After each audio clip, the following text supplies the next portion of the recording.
¿Una prostituta? ¿Cómo te atreves a traer a una mujer como ella a nuestra iglesia? Las palabras resonaron en la pequeña plaza de mi pueblo, pronunciadas por una vecina furiosa, mientras señalaba mi rostro con desprecio. Era una tarde soleada en Cádiz, pero el calor del verano no podía compararse con la vergüenza que quemaba mi piel. Había ido a la iglesia buscando un momento de paz, pero en lugar de eso me enfrenté al juicio implacable de quienes solo conocían una parte de mi historia. Nadie allí sabía lo que había vivido en casa, los secretos oscuros que guardaba tras las puertas cerradas con mi exmarido. Hoy, a mis 58 años, quiero compartir mi verdad, no para justificarme, sino para sanar y mostrar que detrás de cada juicio hay una persona real con dolores reales. Si mi historia toca sus corazones, por favor, dejen un like en este video, comenten desde qué ciudad están viendo y suscríbanse al canal para ayudarme a seguir compartiendo estas experiencias. Nunca imaginé que mi vida sería tan difícil de contar. Cada palabra que digo revive recuerdos que aún hacen temblar mis manos, pero siento que es hora de soltar este peso. Me llamo Elena, tengo 58 años y durante 2 décadas cargué con el estigma de mi pasado como trabajadora sexual. En mi pueblo todos sabían quién había sido. Susurros en los pasillos del mercado, miradas esquivas en las calles, dedos que me señalaban como si fuera menos que humana. Pero nadie, absolutamente nadie, conocía el infierno que viví dentro de mi propia casa con el hombre que juró amarme. Esta historia comienza en 1984, cuando tenía apenas 17 años, en un pequeño pueblo cerca de Cádiz. Vivía con mi madre, Juliana, y mis 3 hermanos menores, Luan, de 12 años, María, de 8, y el pequeño Pedro, de apenas 5. Mi padre nos había abandonado 2 años antes, llevándose consigo cualquier esperanza de estabilidad económica. Mamá trabajaba en una fábrica de conservas de pescado, levantándose a las 4 de la madrugada y regresando a casa cerca de las 8 de la noche, con las manos agrietadas por el salitre y los ojos enrojecidos de agotamiento. Nuestra casa era un espacio humilde de 3 habitaciones, impregnada del olor a café recién colado, mezclado con la humedad de las paredes desconchadas. Las sábanas colgaban en un tendedero improvisado en la sala porque no teníamos patio y el sonido de un viejo televisor intentaba tapar el rugido de los estómagos vacíos de mis hermanos. Yo, a mis 17 años, era como una segunda madre para ellos. Mientras mamá trabajaba, yo cuidaba de la casa, preparaba comida con lo poco que había, ayudaba con las tareas escolares y creaba juegos para distraer a los pequeños de la pobreza que nos rodeaba. Por las noches, sin embargo, mi vida cambiaba. Trabajaba en un bar a las afueras del pueblo, sirviendo cervezas frías a camioneros y hombres que paraban tras un largo día. El dueño, don Kleiber, un hombre de unos 50 años con bigote canoso y manos manchadas de grasa, me pagaba una miseria, pero era lo único que podía conseguir.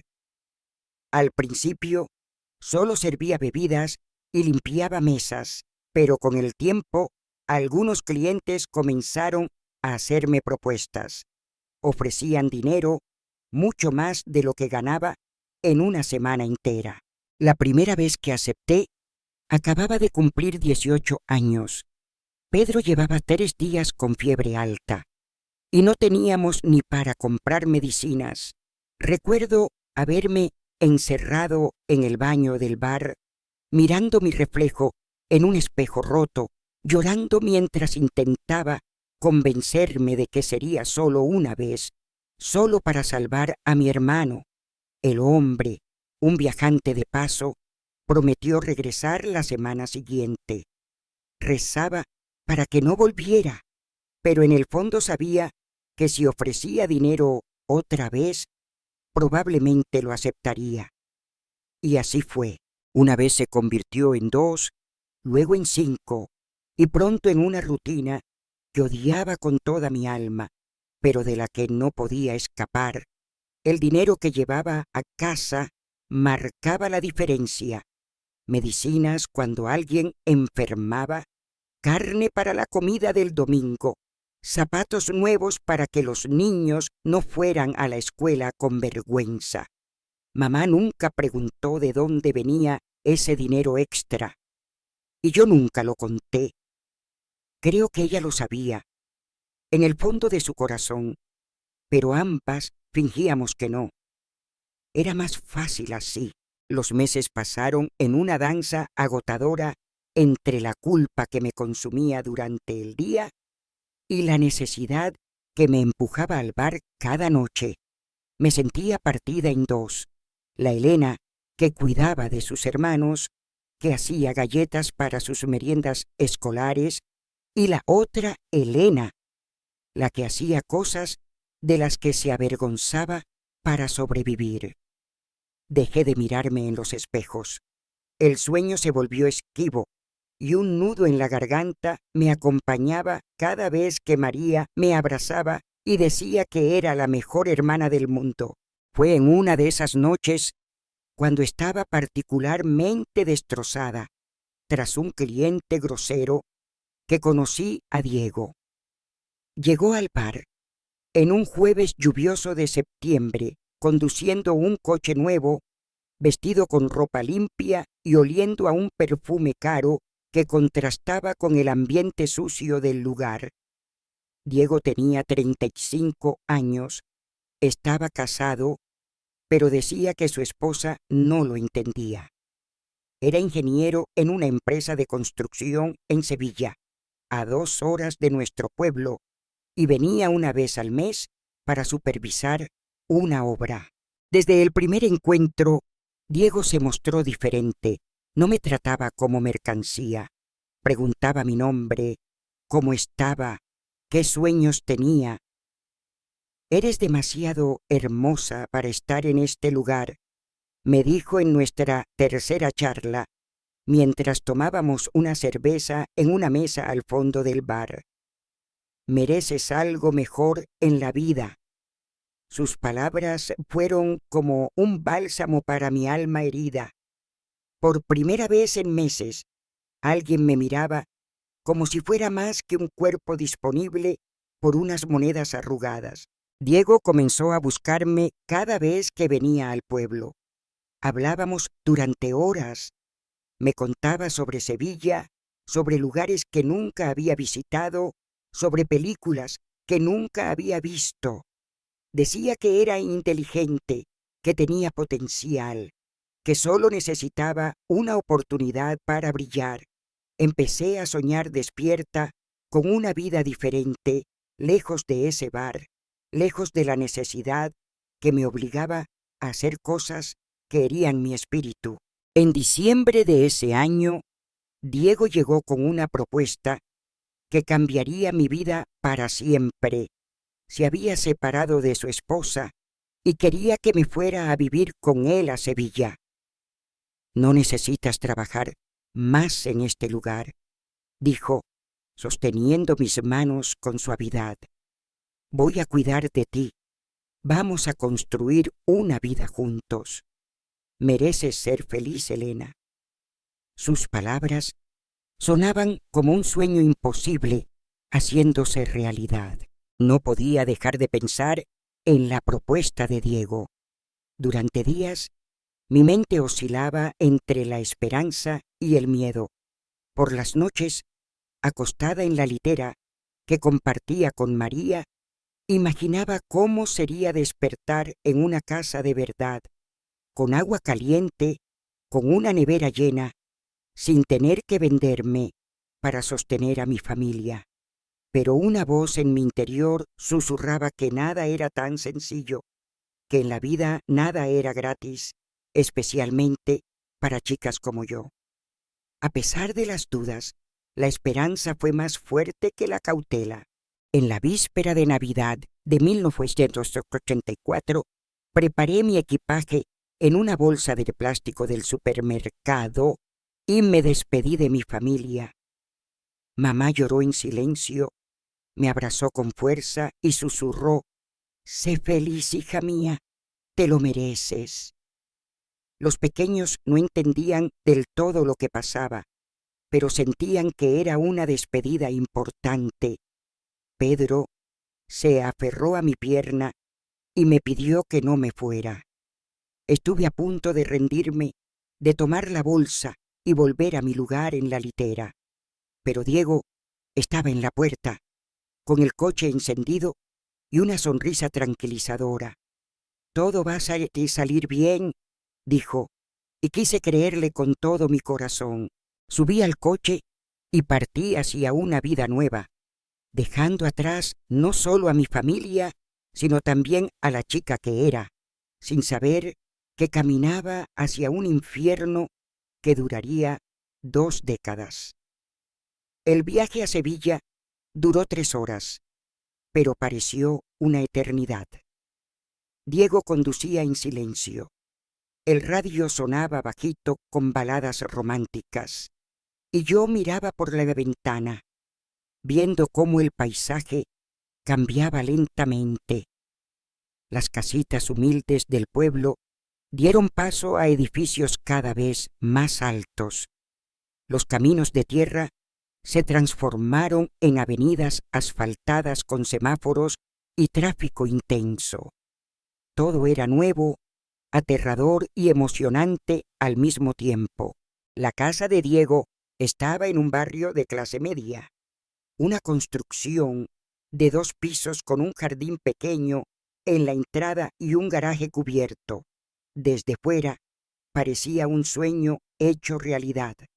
Por dentro era limpia, ordenada, con muebles de madera y electrodomésticos que solo había visto en anuncios de televisión. Comenzó a vigilar cada detalle de mi vida, cada movimiento, cada minuto que no estaba en casa. Quería que la casa estuviera impecable, que la cena estuviera lista cuando llegara del trabajo, que no saliera sola sin avisarle dónde iba y con quién. Al principio, esas reglas parecían cuidado, protección de un hombre enamorado que quería lo mejor para su pareja, pero poco a poco se convirtieron en una prisión invisible. Cuando sugerí que me gustaría buscar un empleo, Diego se rió y dijo: «¿Para qué, mi amor? Yo gano suficiente para los dos. Tu tarea es cuidar de nuestra casa y de mí. Eso hacen las mujeres que se aman». Insistí en que quería tener mis propios ingresos, sentirme útil, pero él se puso serio y explicó que las mujeres que trabajan fuera terminan involucrándose con otros hombres, que no quería correr ese riesgo, que nuestra relación era demasiado especial para ponerla en peligro. El aislamiento comenzó de forma tan gradual que apenas lo noté. Primero, sugirió que era mejor no visitar a mi familia por unos meses, hasta que nuestra situación estuviera más estable. Luego, canceló la línea telefónica diciendo que gastábamos demasiado dinero y necesitábamos ahorrar.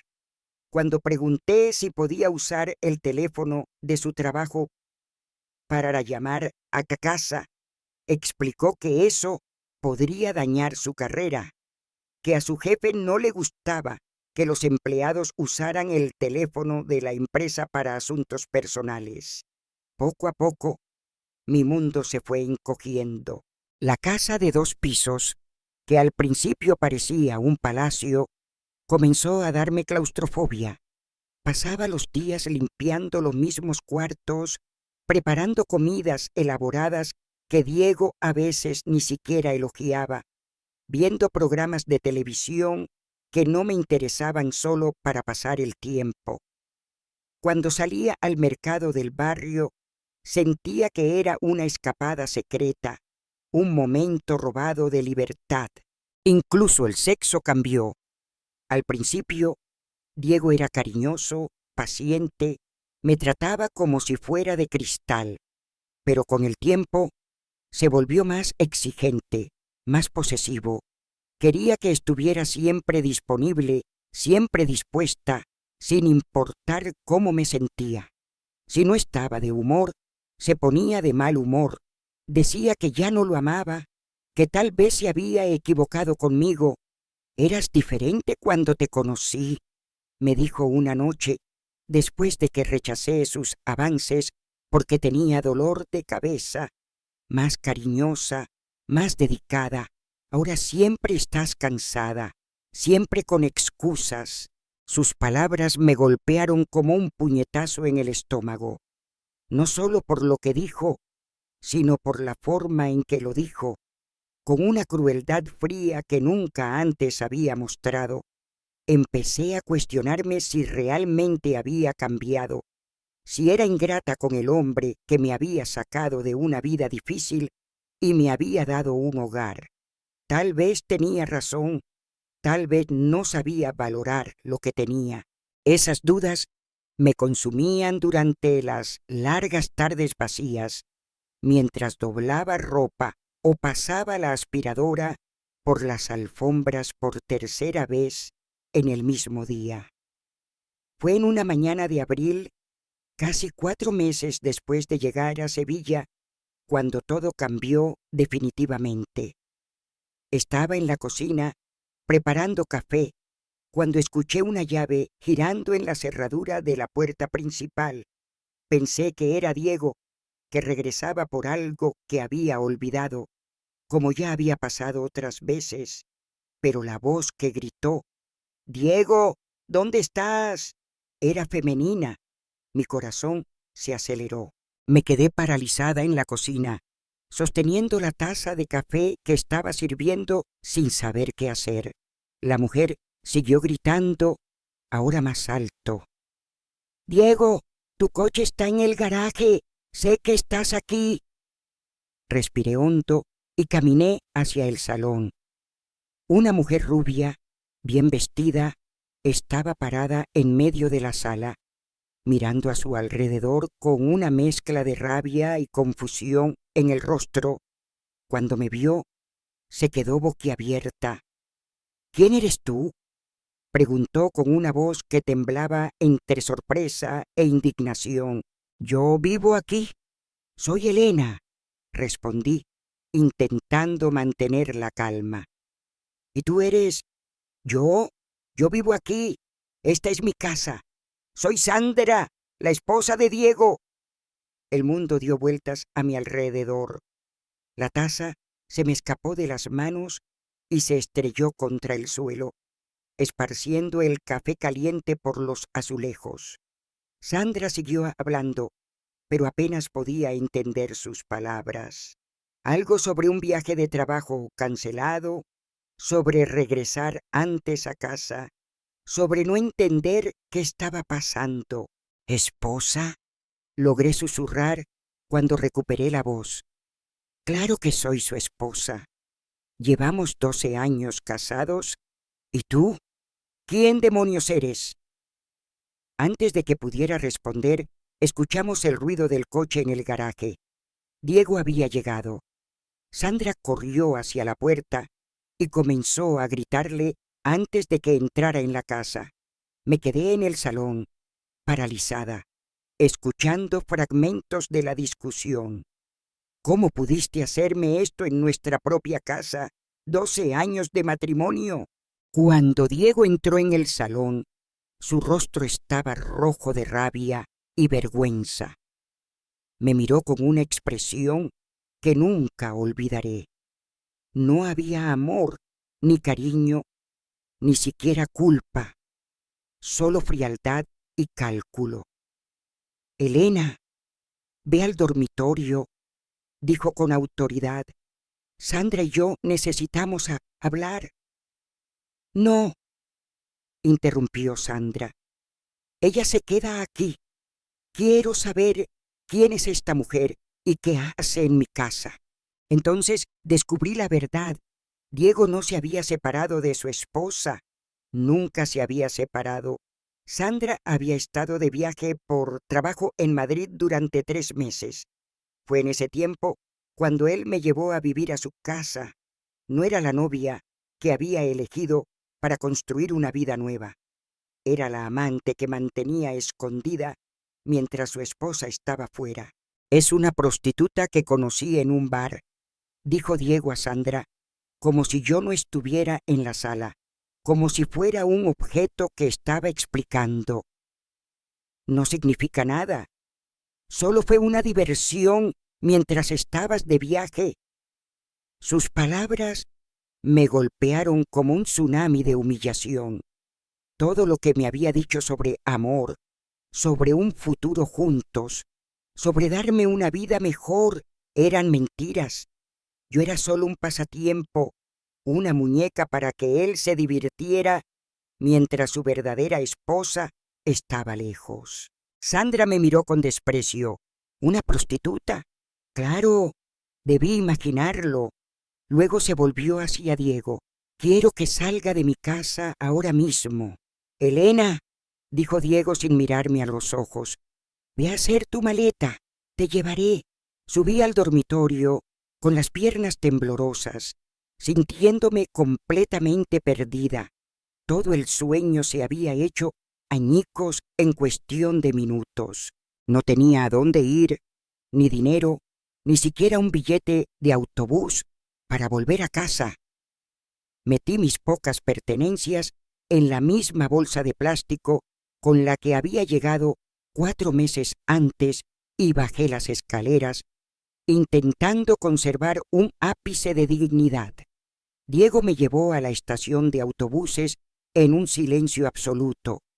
Cuando llegamos, me dio dinero para un billete y algo más para sobrevivir hasta que encontrara trabajo. Lo siento por cómo terminó esto, dijo, pero su voz sonaba mecánica, sin un rastro de sinceridad. Eres una buena chica, te las arreglarás, como si fuera una niña que se había portado mal y ahora recibía un castigo. Tomé el dinero sin decir nada y subí al autobús que me llevaría de vuelta a Cádiz.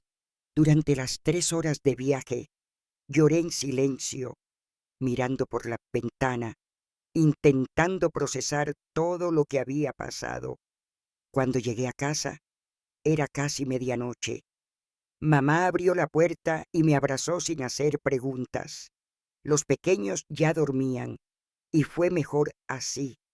No habría sabido cómo explicar por qué había vuelto, por qué mis sueños de una vida mejor se habían desvanecido en solo 4 meses. En los días siguientes, poco a poco, le conté a mamá lo que había sucedido. Me escuchó sin juzgarme, solo asintiendo y susurrando de vez en cuando. Imaginaba que algo no estaba bien. Descubrí que Diego nunca había enviado dinero a mi familia como había prometido. Habían pasado 4 meses aún más difíciles porque perdieron mi ayuda sin recibir la suya. La vuelta a la realidad fue brutal. En pocos días estaba de nuevo sirviendo cervezas en el mismo bar de la carretera, enfrentándome a los mismos hombres, recibiendo las mismas propuestas. Pero ahora era diferente. Ya no era la chica ingenua que creía en promesas de príncipes encantados. Había probado el sabor amargo de la humillación y sabía que, en el mundo donde vivía, las opciones eran limitadas. Fue en esa época cuando conocí a Ricardo. Ricardo era camionero, tenía 45 años 2 hijos de un matrimonio anterior y una personalidad completamente distinta a la de Diego. Mientras Diego era encantador y manipulador, Ricardo era directo y honesto. Mientras Diego hacía promesas grandiosas, Ricardo hablaba de cosas simples y reales. No te voy a engañar, me dijo la segunda vez que hablamos. Soy un hombre sencillo, gano lo suficiente para vivir bien, pero no soy rico. Tengo una exmujer y 2 hijos a los que veo los fines de semana. Pero si quieres, podemos intentar construir algo juntos. Su honestidad me tocó de una manera que no esperaba. Después de meses escuchando las mentiras elaboradas de Diego, las palabras simples de Ricardo fueron un alivio. Comenzamos a vernos con regularidad y poco a poco me di cuenta de que era exactamente lo que mostraba ser: un hombre trabajador, sin grandes ambiciones, pero sin falsedad. 6 meses después de mi regreso, Ricardo me pidió matrimonio. No fue nada romántico ni cinematográfico. Estábamos tomando una cerveza en el bar después de su jornada, cuando dijo: Elena, ¿qué tal si nos casamos? Creo que sería bueno para los dos. Acepté, no por un amor apasionado, sino por algo más sólido: respeto mutuo y la perspectiva de una vida estable. Ricardo sabía de mi pasado, sabía cómo ganaba dinero y no me juzgaba por ello. Todos hacemos lo que necesitamos para sobrevivir, decía.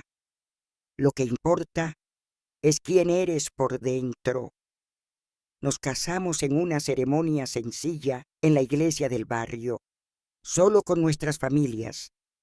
Llevé un vestido blanco prestado por una vecina. Ricardo usó un traje alquilado y cambiamos anillos de plata que costaron el salario de una semana. No fue la boda de mis sueños, pero fue real, honesta, sin fantasías ni promesas imposibles. Los primeros años de matrimonio fueron tranquilos. Ricardo viajaba mucho por trabajo, pasaba fuera 3 o 4 días a la semana, pero siempre regresaba los fines de semana. Yo cuidaba de la casa, ayudaba a mamá con los pequeños y poco a poco construí una rutina que me daba una sensación de normalidad.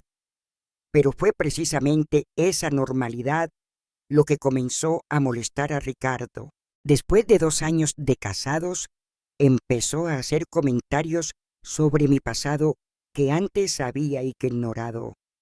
«Pasas mucho tiempo hablando con ese vecino», decía cuando me veía saludar a alguien en la calle. «¿Sabrá él quién eras antes de casarte conmigo?»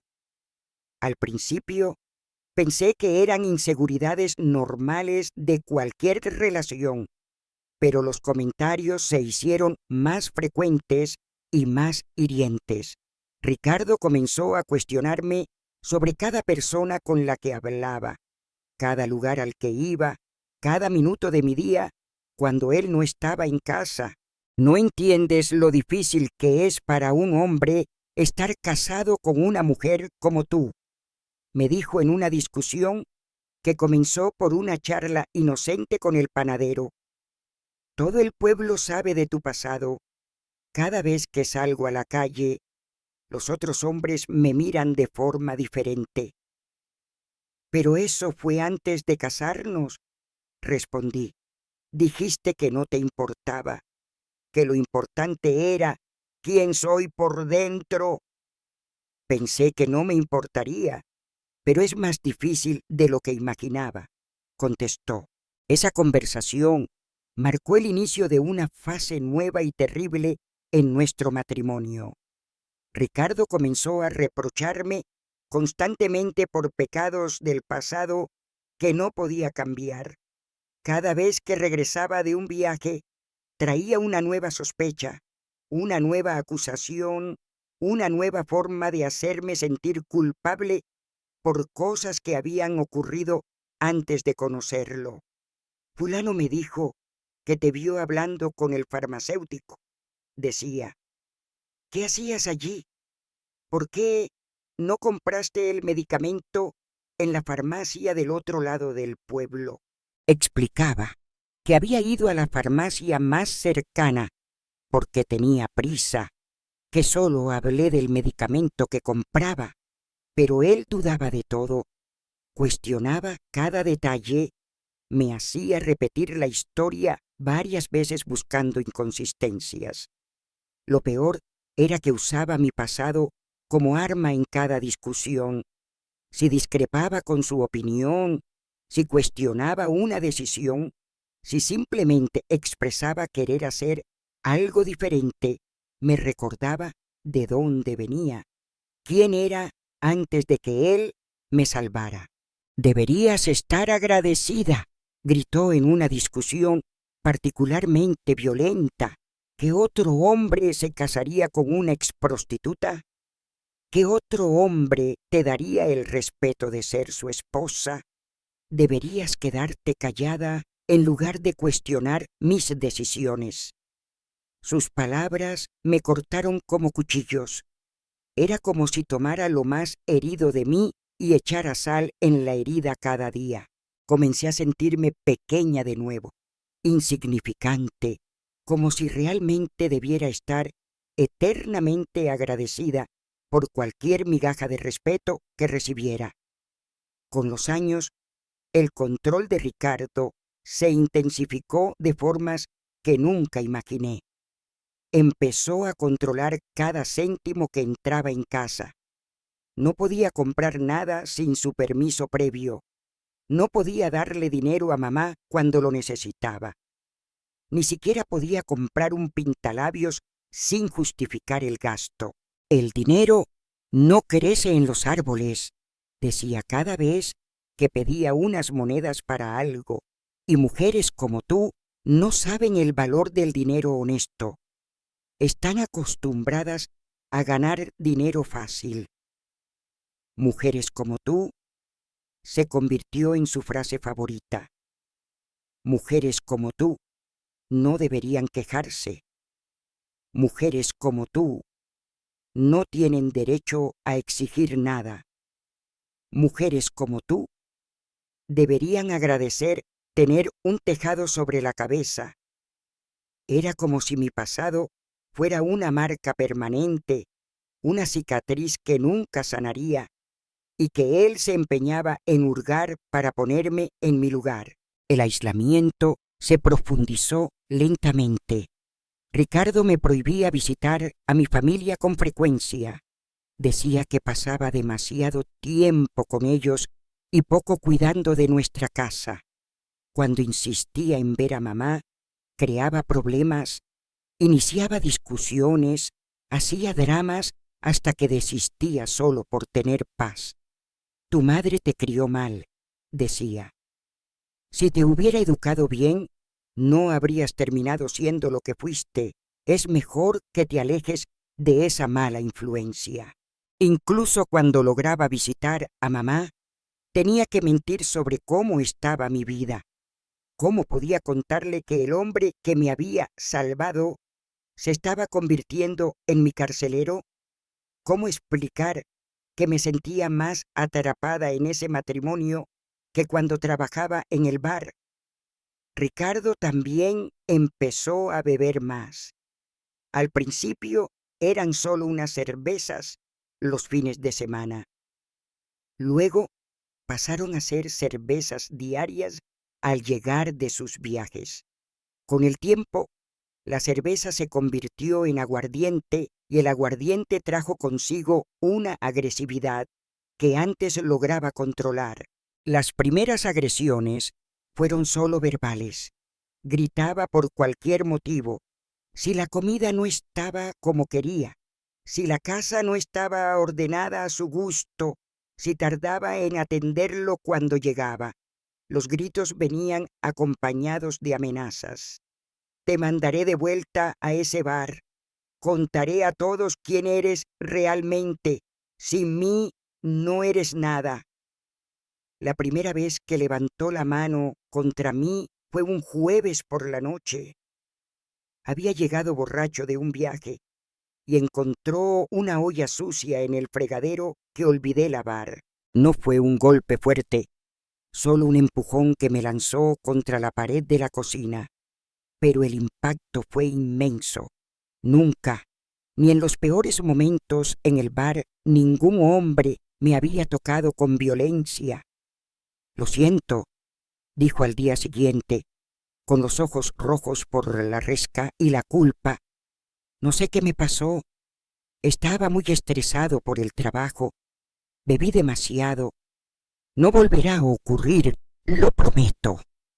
Y yo quise creerle, quería creerle, porque la alternativa era admitir que había caído en una trampa aún peor que la primera. Con Ricardo, las cosas empeoraron de formas que nunca había imaginado. Al principio, sus agresiones eran solo empujones, momentos de furia que atribuía al alcohol o al cansancio, pero con el tiempo, los golpes se hicieron más frecuentes, más intensos.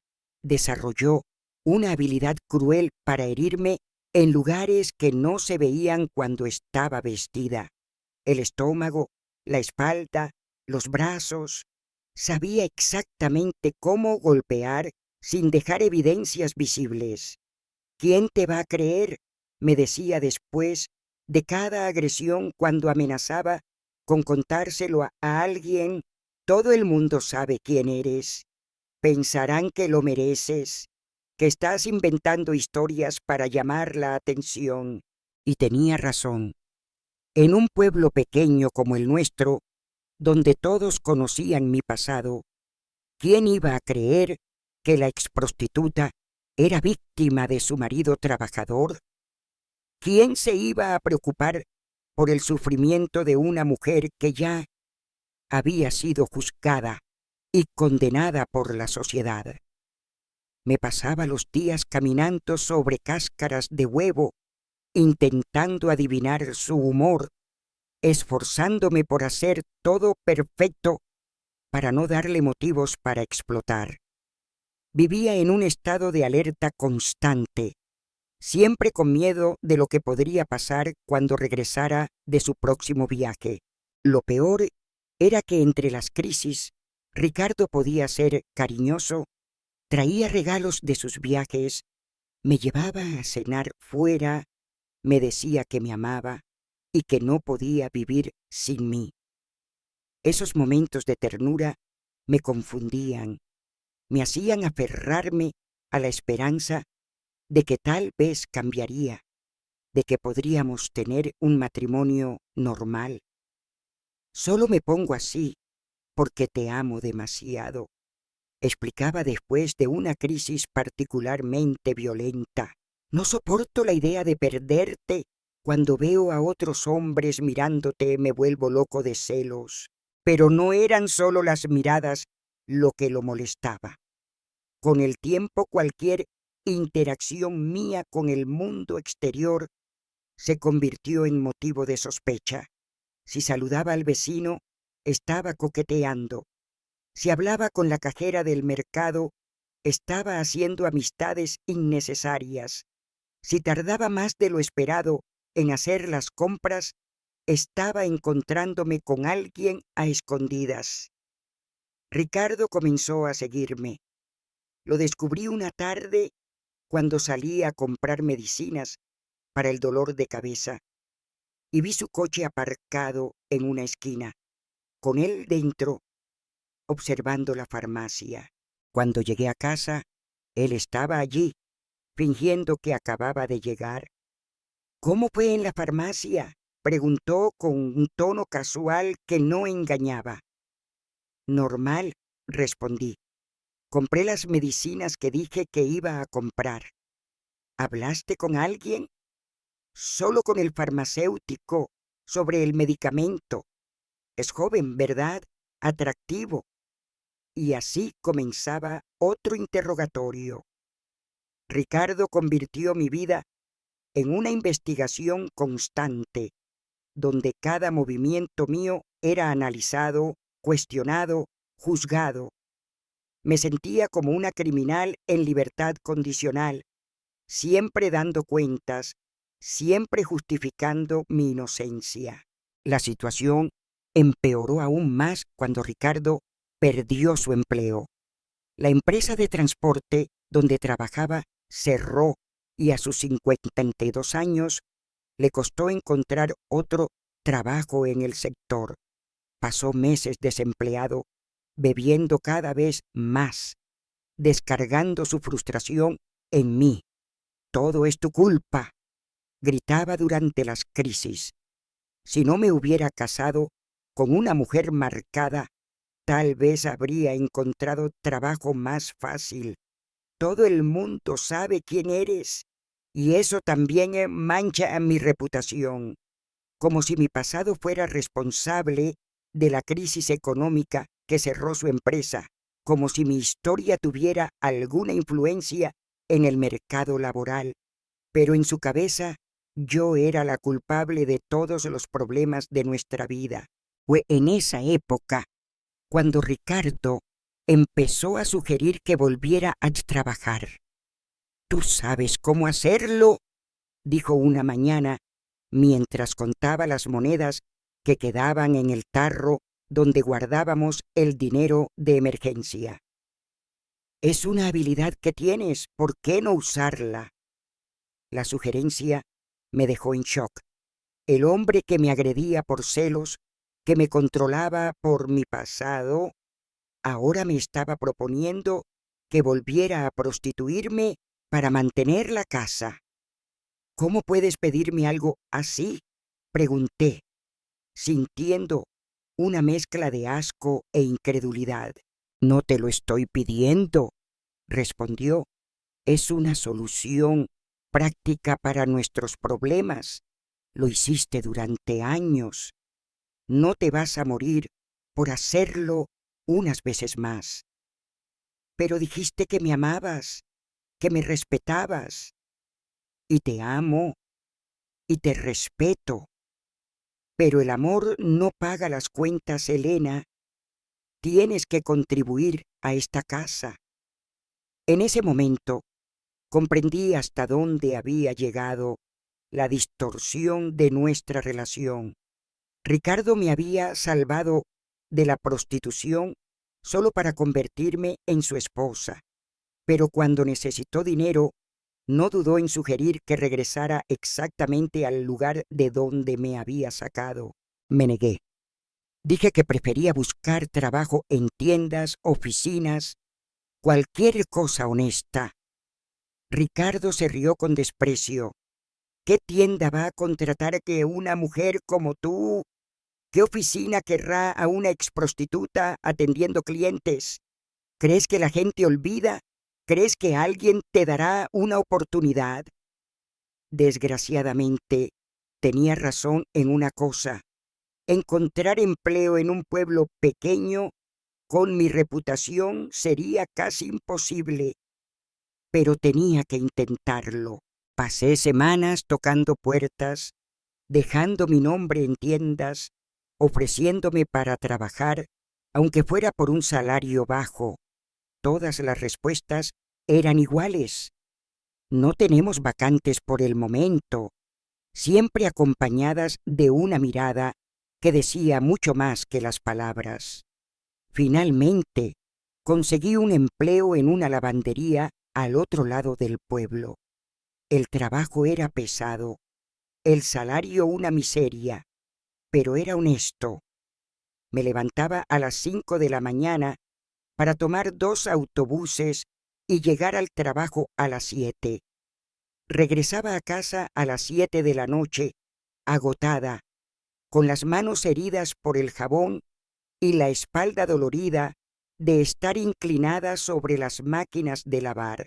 Ricardo odió mi independencia financiera. Aunque era poco dinero, era mío, ganado con mi esfuerzo, sin depender de él. Eso lo molestaba profundamente, porque reducía el control que tenía sobre mí. ¿Ahora te crees la dueña de la situación?, refunfuñaba cuando llegaba del trabajo. Ganas unas monedas y ya te sientes importante. Las agresiones aumentaron. Ricardo parecía decidido a quebrarme, a hacerme renunciar al trabajo y volver a depender completamente de él. Una noche, después de una paliza particularmente violenta, estaba acostada en la cama, mirando al techo, intentando encontrar fuerzas para seguir adelante. Ricardo dormía a mi lado, roncando fuerte, con olor a aguardiente, como si nada hubiera pasado. Lo miré y pensé, ¿cómo llegué hasta aquí? Habían pasado 20 años desde que salí de casa con Diego. 20 años de humillaciones, control, violencia física y psicológica. Tenía 38 años, pero me sentía vieja, cansada, como si ya hubiera vivido una vida entera de sufrimiento. Mis hermanos ya eran adultos, tenían sus propias familias, sus propias vidas. Mamá había envejecido y estaba enferma. Necesitaba más cuidados que preocupaciones. ¿Por qué seguía en esa situación? ¿Por qué no me iba? La respuesta era compleja y dolorosa, porque no sabía quién era más allá de ser la esposa de Ricardo, porque, en el fondo, creía que tal vez tenía razón cuando decía que ningún otro hombre me aceptaría, porque tenía miedo de enfrentar el mundo sola otra vez. Pero esa noche, mirando a ese hombre que dormía tranquilo después de golpearme, algo se rompió dentro de mí. No fue una revelación dramática, no fue un momento cinematográfico, fue solo un cansancio profundo, un agotamiento del alma que me hizo pensar, no merezco esto. Comencé a hacer planes en silencio. Guardé cada céntimo que podía de mi salario, escondiéndolo en un lugar donde Ricardo nunca buscaría. Empecé a observar sus patrones de viaje, memorizando cuándo se ausentaba por más tiempo. Lentamente, en secreto, comencé a prepararme para una huida que sabía que sería la más importante de mi vida. El plan era simple: esperar a que saliera para un viaje largo, tomar mis documentos, el dinero guardado e irme. No sabía exactamente a dónde, tal vez a la casa de una prima que vivía en otro pueblo, tal vez solo lejos de allí. Lo importante era salir antes de que perdiera el valor o antes de que él descubriera mis planes. Pero Ricardo siempre fue más astuto de lo que imaginaba. Una tarde, al llegar del trabajo, encontré mi pequeña reserva de dinero esparcida sobre la mesa de la cocina. Él estaba sentado en una silla, esperándome, con una expresión que me heló la sangre. ¿Pensando en viajar?, preguntó con una calma más aterradora que sus gritos. No tenía sentido mentir. Había encontrado mi escondite. Sabía exactamente lo que planeaba. Ricardo, no aguanto más, dije, con la voz temblando. ¿No aguantas qué? ¿Tener casa, comida, ropa limpia? ¿No aguantas ser respetada como esposa? ¿Respetada? Me golpeas, me humillas, me controlas. Yo te salvé, gritó, golpeando la mesa con el puño. Eras una prostituta de carretera cuando te encontré. Te di mi nombre, mi casa, mi vida, ¿y ahora quieres abandonarme? La discusión que siguió fue la peor de todas. Ricardo no solo me agredió físicamente, sino que atacó cada pedazo de autoestima que aún me quedaba. Dijo cosas tan crueles que prefiero no repetirlas aquí.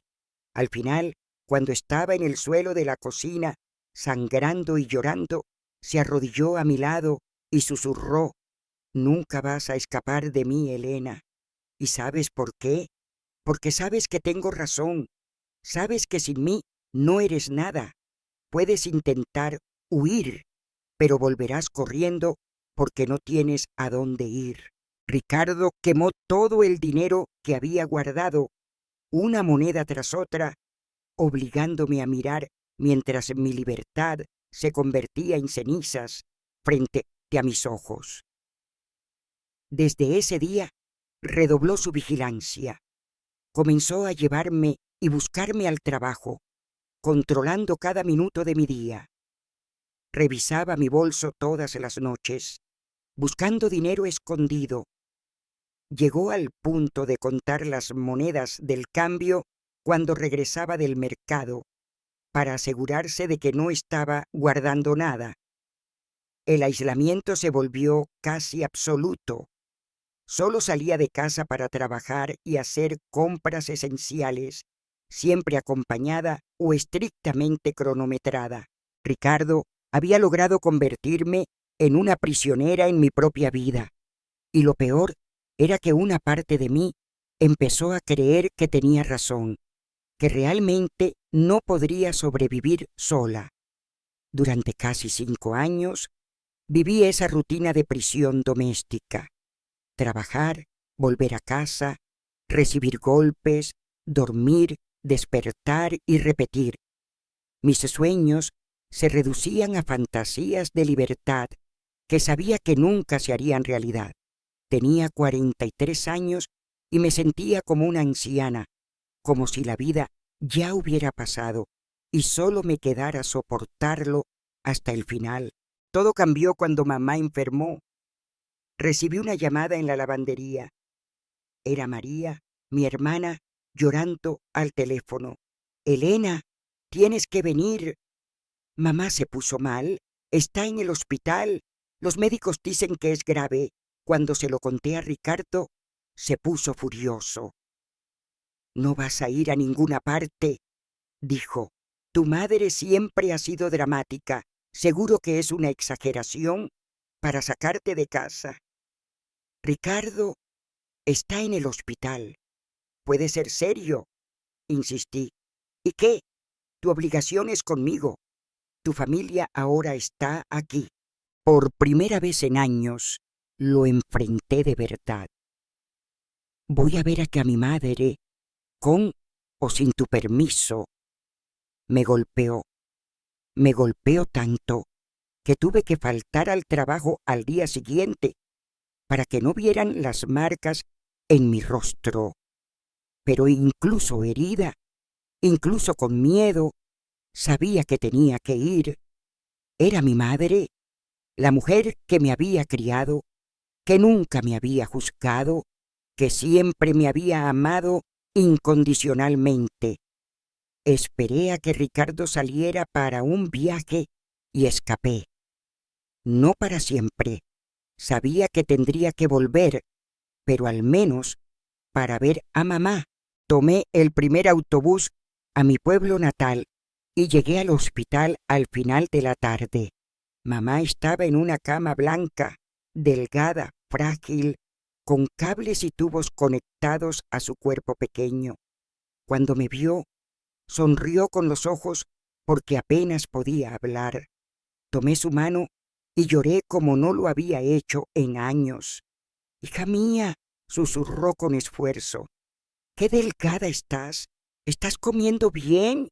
Incluso enferma, incluso internada, estaba preocupada por mí. Pasé 3 días en el hospital, durmiendo en una silla junto a su cama, hablando de todo y de nada, recordando momentos felices de nuestra vida juntas. Fue durante una de esas conversaciones cuando dijo algo que lo cambió todo. «Elena, sabes que siempre te he apoyado, ¿verdad? En todas tus decisiones, incluso cuando no estaba de acuerdo, siempre respeté tu camino. pero hay algo que necesito decirte antes de irme. No hagas así, mamá. Vas a ponerte bien, respondí, apretando su mano. Escucha a tu madre. No puedes seguir viviendo una vida que no es tuya. No puedes seguir castigándote por errores que fueron perdonados hace mucho tiempo. Dios te ha perdonado. Yo te he perdonado. La única que aún no se ha perdonado eres tú.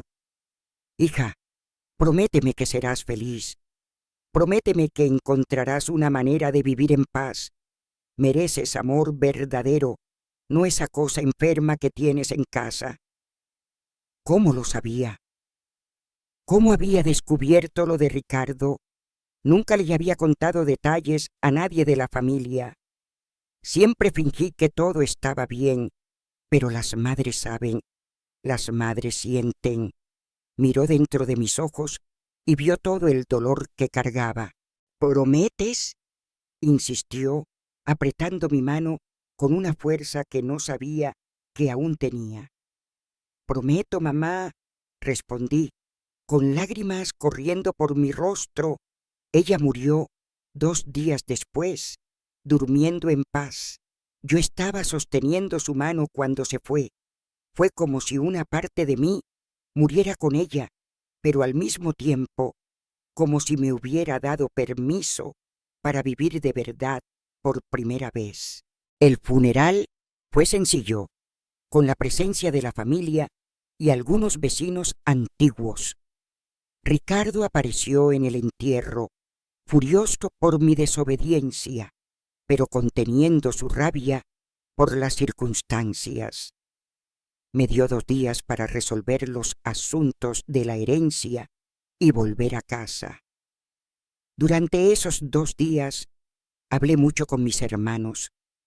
Habían crecido, estaban bien encaminados, habían superado las dificultades de la infancia. Lua era mecánico y tenía su propio taller. María se había casado con un profesor y tenía 2 hijas. Pedro trabajaba en una empresa de contabilidad y estaba comprometido. Elena, me dijo Lua la noche antes de mi regreso, no tienes que volver con él. Sabemos que te maltrata. Puedes quedarte aquí. Te ayudaremos a empezar de nuevo. Era tentador, muy tentador, pero sabía que Ricardo me buscaría, que armaría un escándalo, que convertiría la vida de mis hermanos en un infierno. No podía hacerles eso. Gracias, dije abrazándolo, pero tengo que resolver esto a mi manera. Regresé a casa con Ricardo, pero algo había cambiado definitivamente dentro de mí. La promesa que le hice a mamá resonaba en mi mente todos los días. Merecía ser feliz, merecía vivir en paz. No importaba lo que hubiera pasado en el pasado, no importaban los errores que había cometido. Tenía derecho a una vida digna. Comencé a planear de nuevo, pero esta vez con más cuidado, con más estrategia. Empecé a guardar dinero de forma más astuta, escondiendo monedas en lugares que Ricardo nunca imaginaría. Investigué sobre casas de acogida para mujeres víctimas de violencia doméstica en pueblos cercanos. Comencé a reunir mis documentos poco a poco, sacando copias y guardándolas en lugares seguros. El proceso tomó casi un año entero planeando mi huida, soportando las agresiones, aguantando las humillaciones, pero siempre con la promesa a mamá resonando en mi corazón. Durante ese tiempo, Ricardo notó que estaba diferente, más distante, menos sumisa. Eso lo hizo aún más violento, como si sintiera que estaba perdiendo el control sobre mí. «Estás rara desde que murió tu madre», dijo una noche. «¿Estás planeando algo?» «No estoy planeando nada, solo estoy de luto. Mentí. Mentira. Te conozco, Elena. Sé cuando escondes algo, pero esta vez estaba preparada. Había aprendido a mentir mejor, a ocultar mejor mis planes. Ricardo podía sospechar, pero no podía probar nada. La oportunidad llegó un martes de marzo. Ricardo había conseguido un trabajo temporal que lo llevaría fuera por una semana entera. Era más tiempo del que necesitaba para desaparecer. El día que se fue, esperé hasta estar segura de que el autobús había salido de la estación. Entonces, tomé mi maleta ya preparada, mis documentos, el dinero que había guardado durante meses y me fui. Esta vez no dejé notas, no di explicaciones, no dejé rastros. Me dirigí a una ciudad a 400 kilómetros de distancia, donde nadie me conocía, donde mi pasado no tenía poder sobre mi presente. Al principio me hospedé en una pensión barata mientras buscaba trabajo y un lugar definitivo para vivir. Conseguí empleo como dependienta en una panadería. El salario era bajo, pero suficiente para alquilar un cuartito pequeño en un barrio sencillo. Por primera vez en décadas, me despertaba por las mañanas sin miedo. Nadie me controlaba, nadie me golpeaba, nadie me humillaba. Era una libertad aterradora al principio, porque me había acostumbrado tanto a la prisión que no sabía cómo ser libre. Ricardo me buscó, por supuesto. Apareció en mi pueblo natal, preguntando por mí. Fue a casa de mis hermanos, hizo amenazas, dijo que me encontraría de cualquier manera. Pero Luá, María y Pedro se unieron y dijeron que no sabían dónde estaba, que había desaparecido sin dejar rastro. Protegieron mi huida y mi nueva vida. Durante los primeros meses vivía con miedo de que apareciera de repente. Cada vez que veía a un hombre parecido a él en la calle, mi corazón se aceleraba. Cada vez que sonaba el teléfono en la panadería, pensaba que podía ser él. Pero poco a poco, ese miedo fue disminuyendo y comencé a creer que realmente había escapado. La vida en la ciudad nueva era sencilla, pero era mía. Me levantaba temprano, iba a trabajar, hablaba con los clientes, regresaba a casa, veía televisión, leía libros prestados de la biblioteca municipal. Eran pequeños placeres que había olvidado que existían. No tenía mucho dinero, no tenía lujos, pero tenía paz. Y la paz era todo lo que quería. Poco a poco empecé a hacer amigos. Doña Amanda, la dueña de la panadería, era una señora de 60 años que había criado a 5 hijos sola tras la muerte de su marido en un accidente laboral.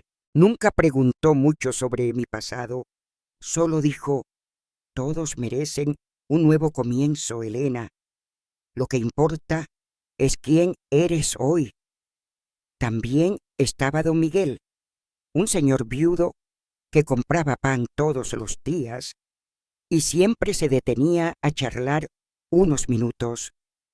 Era jubilado, había sido maestro de primaria durante 40 años y tenía una paciencia infinita para escuchar las ilíteras más banales de mi día de trabajo.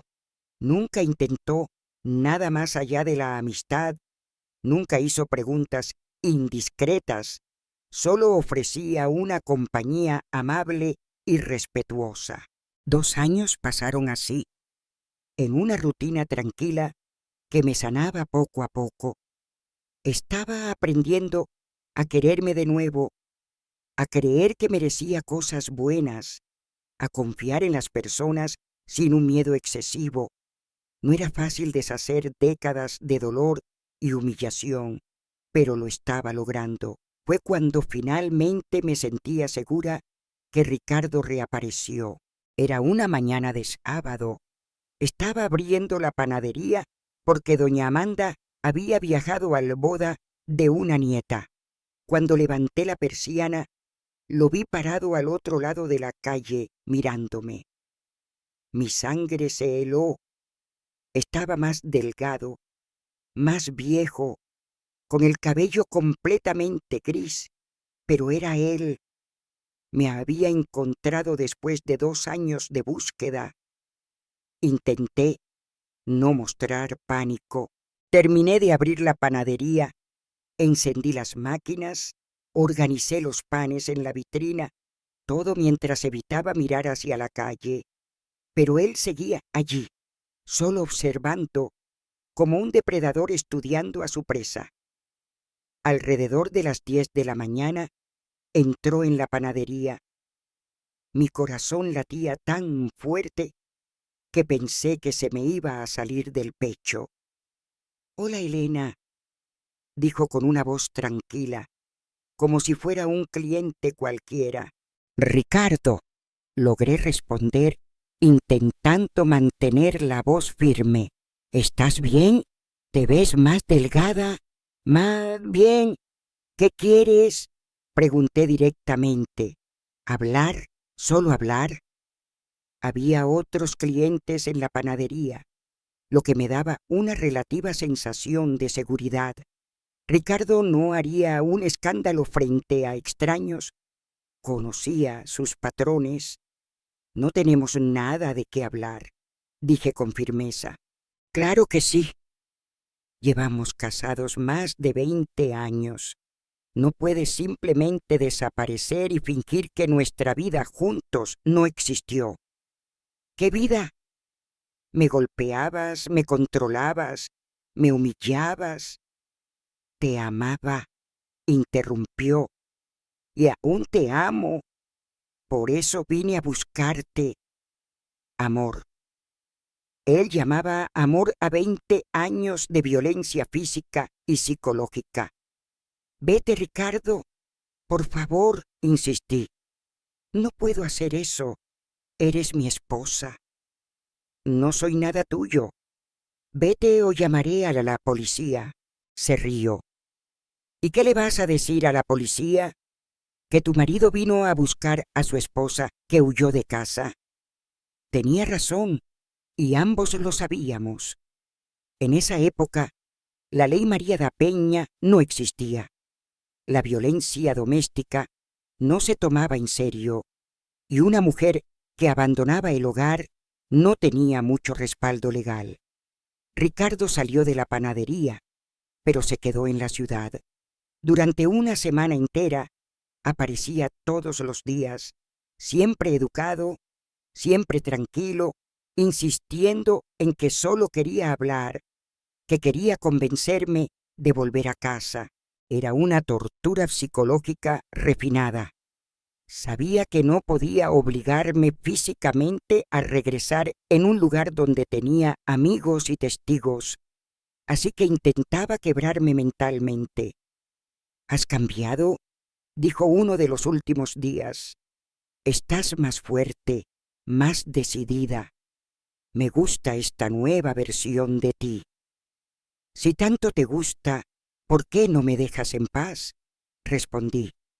«Porque eres mía, Elena. Siempre lo fuiste y siempre lo serás. Este teatro de independencia no durará para siempre». Fue don Miguel quien me dio el valor para enfrentar a Ricardo de una vez por todas. Había notado mi angustia durante esa semana. Vio que estaba tensa, asustada, diferente.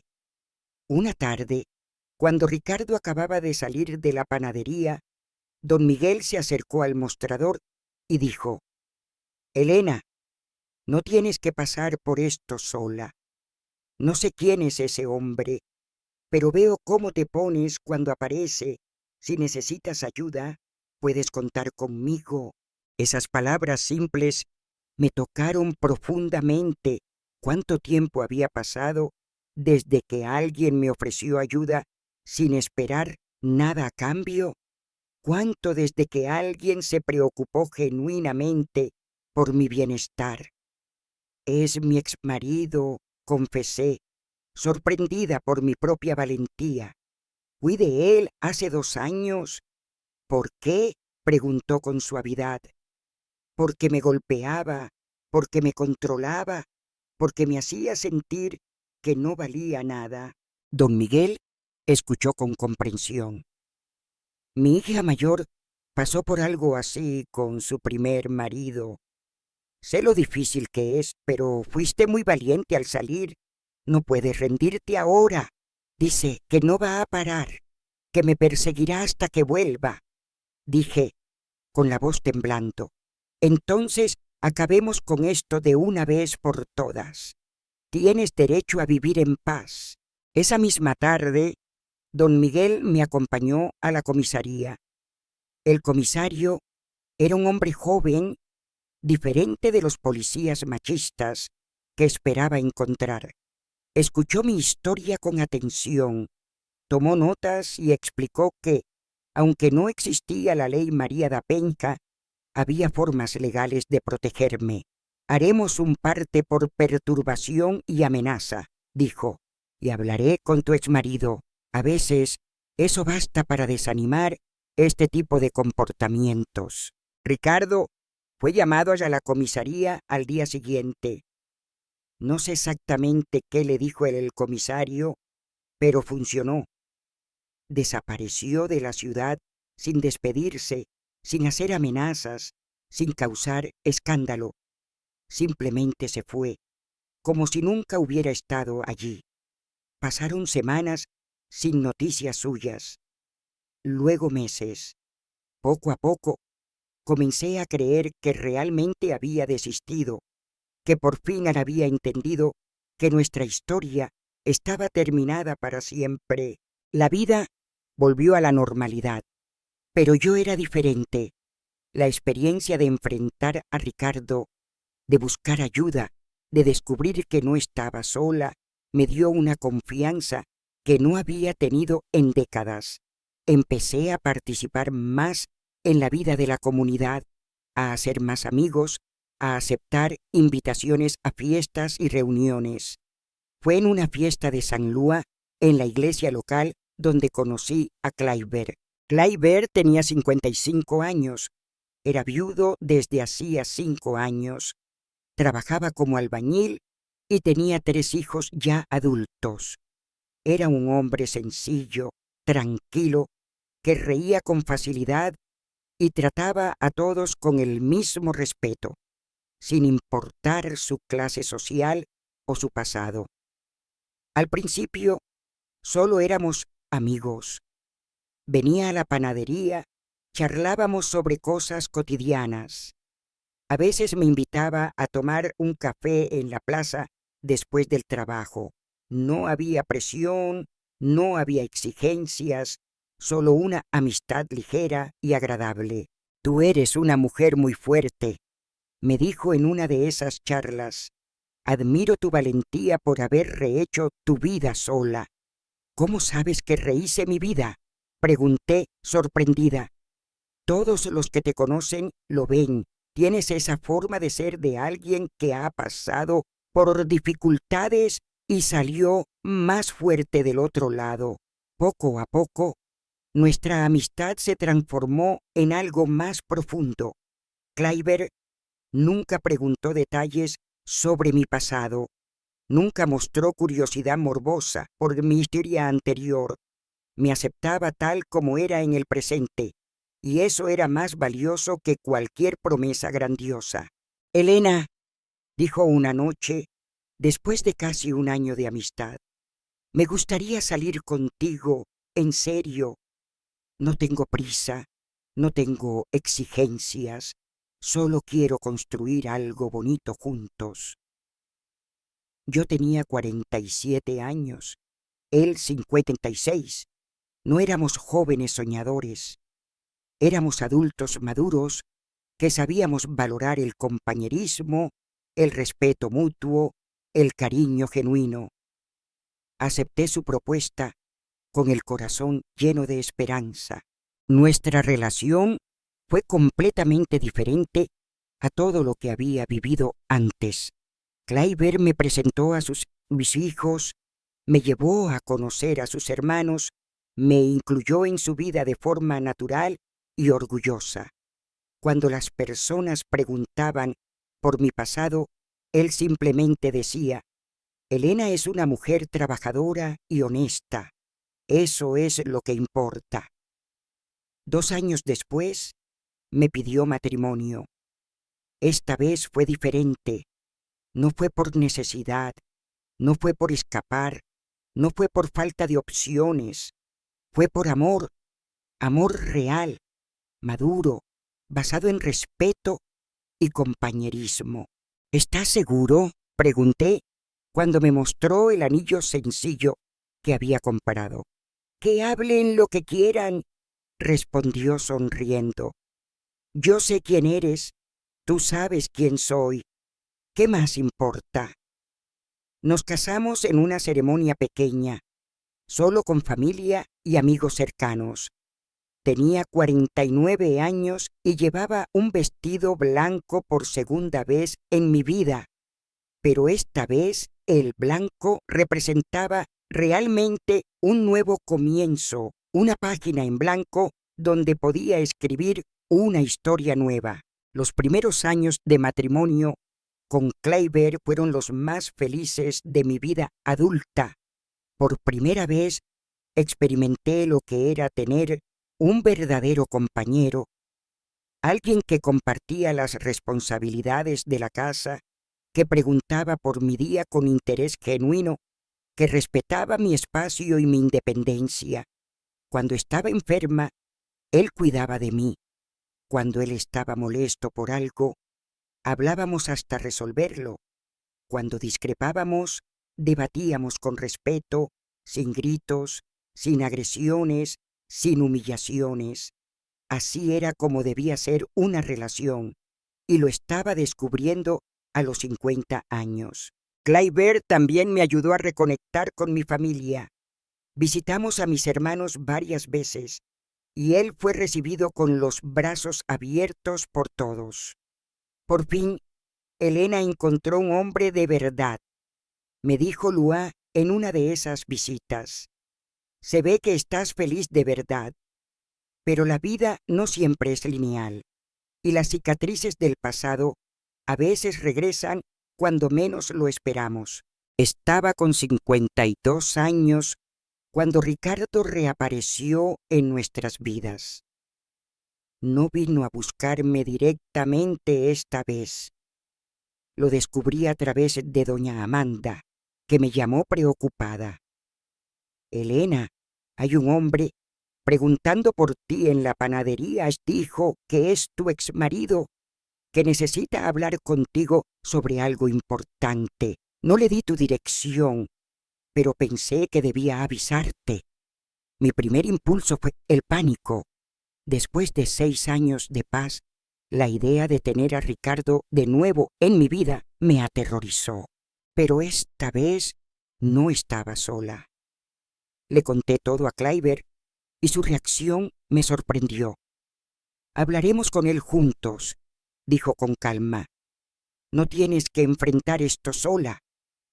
Kleiber, no conoces a Ricardo. Puede ser violento, advertí. Y tú no me conoces a mí cuando se trata de proteger a mi esposa. No tengas miedo, Elena. Lo resolveremos juntos. Su seguridad me dio una fuerza que no sabía que tenía. Marcamos un encuentro en un lugar público, una cafetería concurrida en el centro de la ciudad. Ricardo llegó puntualmente y casi no lo reconocí. Estaba visiblemente más viejo, delgado, con el cabello completamente gris y una apariencia cansada que no tenía antes. Elena, dijo levantándose al vernos. Gracias por aceptar encontrarme. Kleiber se presentó educadamente, pero dejó claro desde el principio que estaba allí para apoyarme. Ricardo pareció sorprendido por su presencia. pero no mostró hostilidad. ¿Qué quieres, Ricardo?, pregunté, intentando mantener la voz firme. Quiero pedirte perdón, dijo, tomándome completamente por sorpresa. Quiero pedirte perdón por todo lo que te hice durante nuestro matrimonio. Me quedé en silencio, procesando sus palabras. No era la conversación que esperaba. Sé que no tengo derecho a pedir perdón después de tanto tiempo, continuó. Sé que te herí de formas que tal vez nunca sanen, pero estoy enfermo, Elena. Los médicos dicen que me queda poco tiempo y no puedo morir sin intentar hacer las paces contigo. ¿Qué tipo de enfermedad?, preguntó Kleiber con un tono serio pero no agresivo.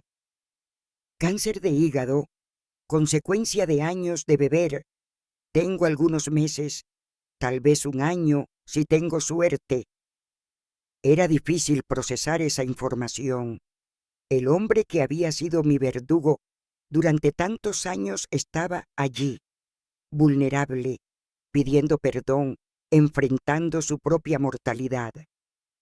Durante todos estos años, continuó Ricardo, he tenido tiempo para pensar en nuestra vida juntos, para entender que todo lo que hice estuvo mal. No merecía ser tratada así. Ninguna mujer lo merece. ¿Por qué me dices esto ahora?, pregunté con la voz temblando. Porque lo necesito, porque tal vez así puedas tener un poco de paz, sabiendo que reconozco mis errores. Y porque quiero que sepas que, a pesar de todo, en mi manera enferma y equivocada, realmente creía que te amaba. Eso no era amor, Ricardo, respondí con firmeza. El amor no hiere, no humilla, no controla. Lo sé ahora. Lo aprendí demasiado tarde, pero lo aprendí. Hablamos durante casi 2 horas. Ricardo contó que había estado solo todos esos años, que nunca logró mantener una relación con otra mujer, que había pasado por tratamientos contra el alcoholismo y terapia psicológica. Dijo que entendía por qué había huido, que no me culpaba, que esperaba que fuera feliz. Pareces feliz, dijo, mirando a Kleiber y luego a mí. Y mereces estarlo. Cuando nos despedimos, Ricardo me abrazó brevemente. Gracias por darme esta oportunidad de pedir perdón, susurró en mi oído. Sé feliz, Elena. Siempre lo mereciste. Se fue y no volví a verlo. Murió 4 meses después. Recibí la noticia a través de un primo lejano que me buscó para contármelo. No asistí al funeral, pero envié una corona de flores con una tarjeta sencilla. Descansa en paz. Esa conversación con Ricardo fue liberadora de una manera que no esperaba. Durante tantos años cargué con la rabia y el resentimiento como si fueran parte de mí. Escucharlo reconocer sus errores, verlo asumir la responsabilidad por sus acciones, me dio un cierre que no sabía que necesitaba. ¿Cómo te sientes?, me preguntó Kleiber esa noche. Libre, respondí sin dudar. Por primera vez en décadas me siento completamente libre. Y era verdad. La muerte de Ricardo cerró definitivamente un capítulo doloroso de mi vida. Ya no había miedo de que apareciera. Ya no había fantasmas del pasado persiguiéndome. Era como si un peso que había cargado durante décadas se hubiera desvanecido de mis hombros. Hoy, a los 58 años, miro hacia atrás y veo una vida llena de dolor, pero también de superación. Veo a una chica de 17 años que hizo lo que necesitaba para sostener a su familia, y ya no siento vergüenza por eso. Veo a una mujer que fue engañada, manipulada y agredida por hombres que decían amarla, pero que encontró la fuerza para empezar de nuevo tantas veces como fue necesario. También veo la importancia de las personas que me ayudaron en el camino. Mamá, que me amó incondicionalmente, mis hermanos, que me protegieron cuando lo necesité, doña Amanda, que me dio trabajo sin hacer preguntas, don Miguel, que me ofreció apoyo en un momento crucial, y, sobre todo, Kleiber, que me mostró cómo es el amor verdadero. Durante todos esos años, cargué con el juicio de la gente como una cruz pesada.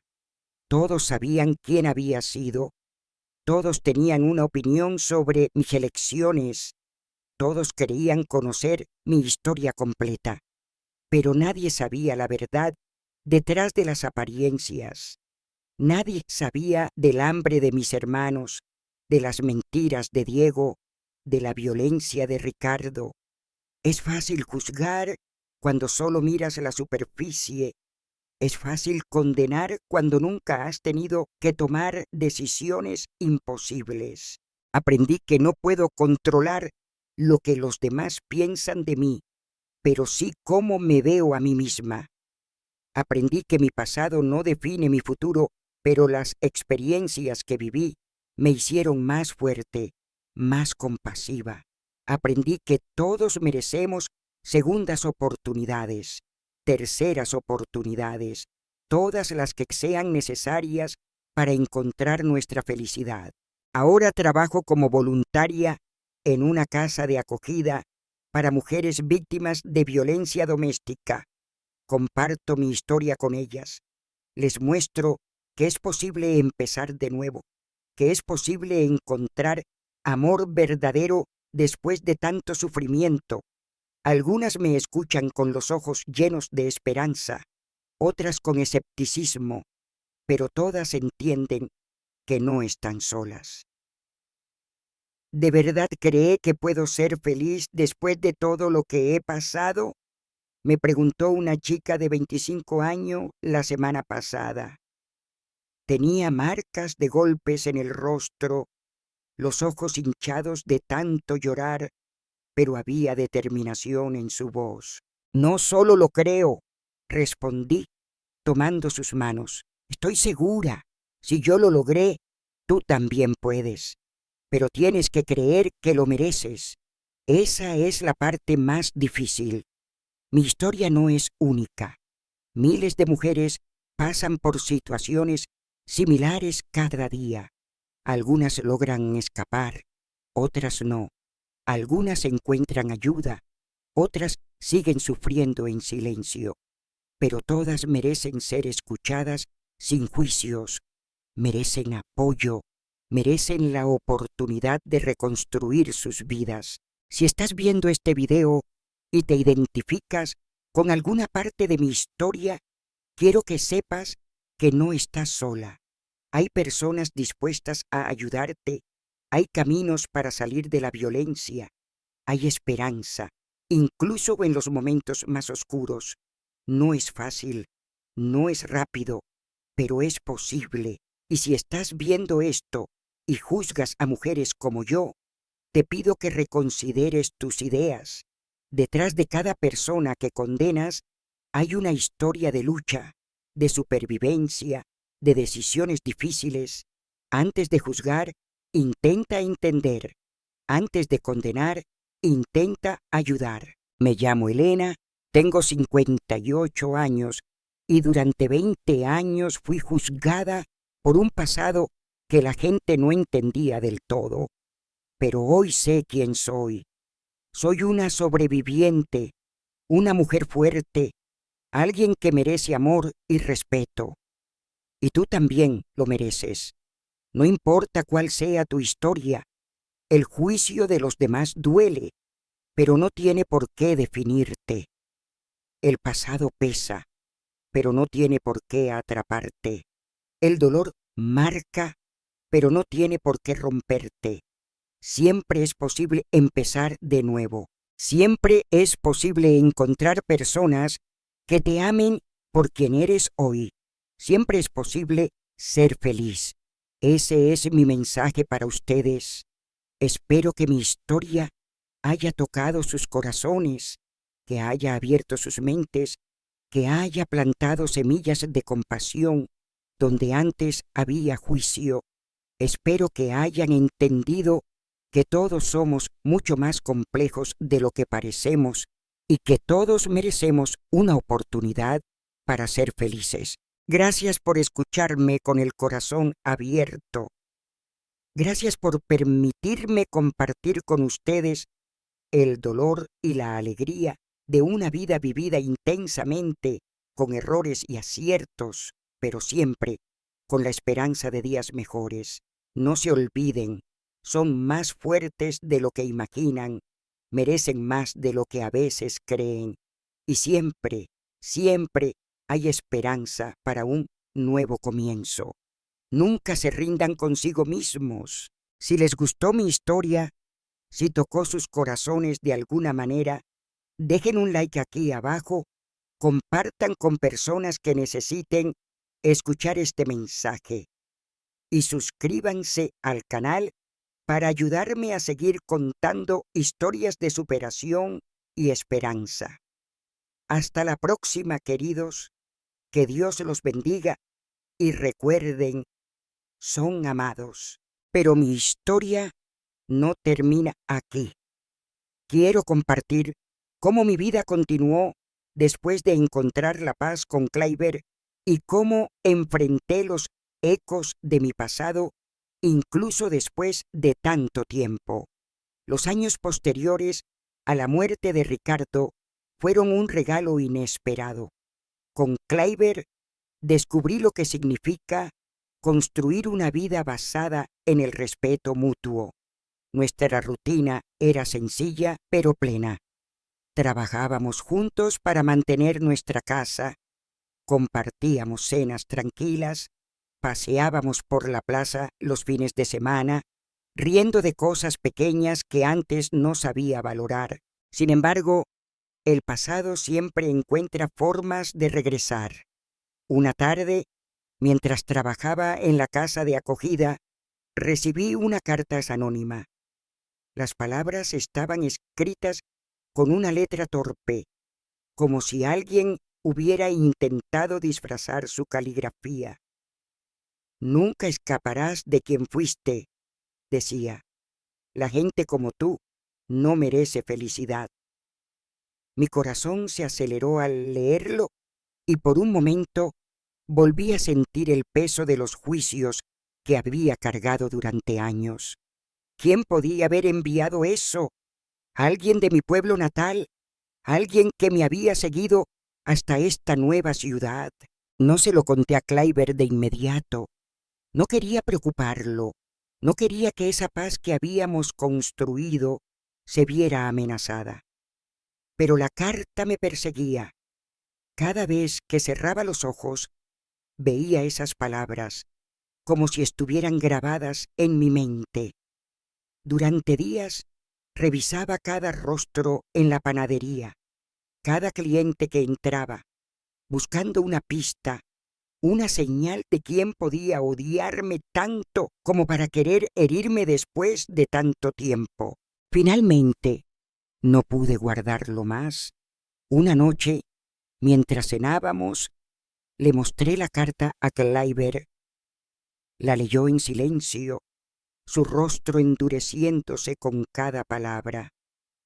Elena, esto es una cobardía, dijo, apretando mi mano. Quien escribió esto no te conoce, no sabe la mujer fuerte que eres. No dejes que esto te robe la paz. Sus palabras me dieron fuerza, pero el miedo seguía allí, como una sombra que no podía sacudirme. Decidí llevar la carta a la casa de acogida donde trabajaba con otras mujeres víctimas de violencia. La mostré a Juliana, la coordinadora, una mujer de unos 60 años que había dedicado su vida a ayudar a mujeres como yo. Elena, esto no es solo un ataque contra ti, dijo, es un intento de silenciar tu voz, de hacerte sentir pequeña otra vez, pero no lo permitiremos. Con su apoyo, decidimos no ignorar la carta, sino usarla como un recordatorio de por qué nuestro trabajo era tan importante. Comencé a compartir la carta en los talleres que daba en la casa de acogida. Les mostraba a las mujeres que el juicio y el odio podían seguirnos incluso después de escapar de la violencia, pero que no tenían el poder de definirnos a menos que se lo permitiéramos. Esta carta no es sobre mí, les decía, es sobre el miedo de alguien que no soporta ver a una mujer libre. Cada vez que hablaba de esto, sentía que recuperaba un poco más de mi fuerza. Un día, mientras daba uno de esos talleres, una joven llamada Lucía, de unos 30 años, levantó la mano. Sus ojos estaban llenos de lágrimas, pero su voz era firme. Elena, recibí una carta como esa hace un mes. Pensé que era la única. Pensé que era mi culpa. Me acerqué a ella, la abracé y le dije, no estás sola, Lucía. Ninguna de nosotras lo está. Y no es tu culpa. Ese momento me hizo darme cuenta de que mi historia no era solo mía. Era la de miles de mujeres que enfrentaban el mismo dolor, los mismos juicios, la misma lucha por la libertad.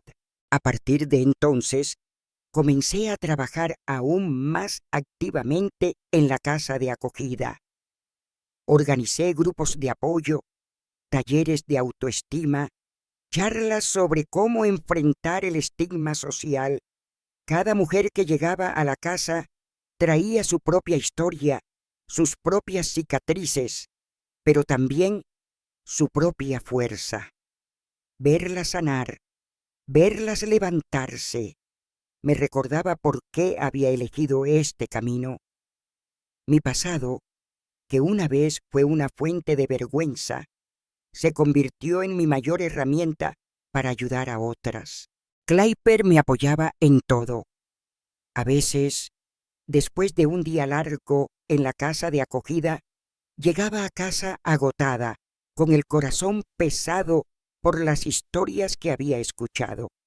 Él me esperaba con una taza de té, me escuchaba en silencio y me recordaba, estás haciendo una diferencia, Elena. Estoy orgulloso de ti. Su amor era mi refugio, el lugar donde podía descansar y recargar fuerzas para seguir adelante. Pero la carta anónima no fue el único eco del pasado. Un año después, recibí una llamada de María, mi hermana. Elena, alguien estuvo preguntando por ti en el pueblo. No sé quién era, pero parecía saber mucho sobre tu vida anterior. El miedo volvió a apretarme el pecho. ¿Era posible que alguien estuviera decidido a perseguirme, incluso después de tanto tiempo? ¿Era alguien relacionado con Ricardo o simplemente alguien que no podía aceptar que hubiera reconstruido mi vida? Decidí no dejar que el miedo me dominara esta vez.